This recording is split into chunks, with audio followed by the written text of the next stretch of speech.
If there's one sauce that has a reputation for being difficult, a sauce that strikes fear into the hearts of chefs everywhere, it's Hollandaise.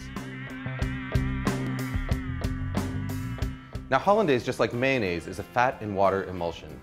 Normally when you mix together fat and water, the fat's going to separate and float on top of the water in a greasy layer. But the key to a successful emulsion is to break that fat up into droplets so tiny that they stay evenly dispersed, causing the liquid to thicken and turn opaque. Traditionally, the way that you do this is by whisking together egg yolks and lemon juice in a double boiler until they're hot and frothy, and then slowly whisking in butter in a thin and steady stream.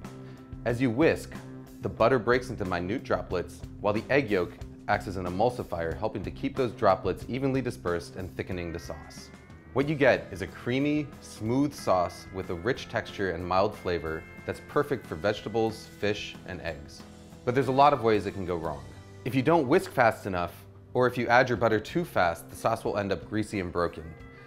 If you don't cook your eggs enough, it won't thicken properly, but if you cook them too much, you end up with broken scrambled eggs. The fact of the matter is, if you want to learn how to do it the traditional way, the road to perfect Hollandaise is paved in broken sauces. But here's the good news.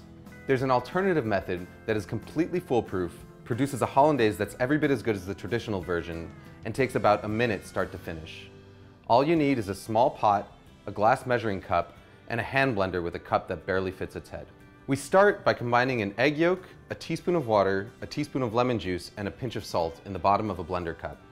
Next, we melt a stick of butter on the stovetop until it's completely hot and bubbling. It should register about 220 degrees Fahrenheit with an instant read thermometer. Pour that butter into a glass measuring cup. Now all we've got to do is stick the hand blender into the cup, start it running, and then slowly drizzle in our butter.